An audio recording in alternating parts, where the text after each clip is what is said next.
అయ్యప్ప స్వాములకు అందరికి ఒక విజ్ఞప్తి. మీరు ఒక శవయాత్ర ఎదురు వస్తేనే తలస్నానం చేసి తర్వాత పూజించుకుంటారు.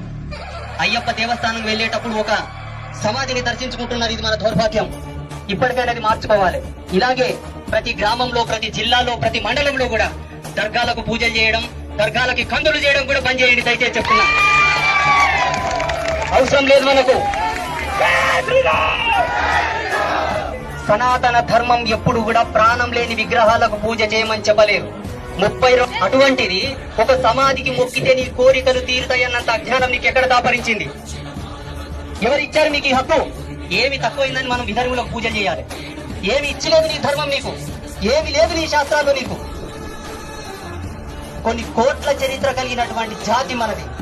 కొన్ని కోటాను కోట్ల చరిత్ర కలిగినటువంటి సనాతనం మనది. ధర్మాన్ని మనం కాపాడుకుందాం. మన దేవతలను మనం పూజించుకుందాం. ఇతర దేవతలతో మనకేం పదయ్యా?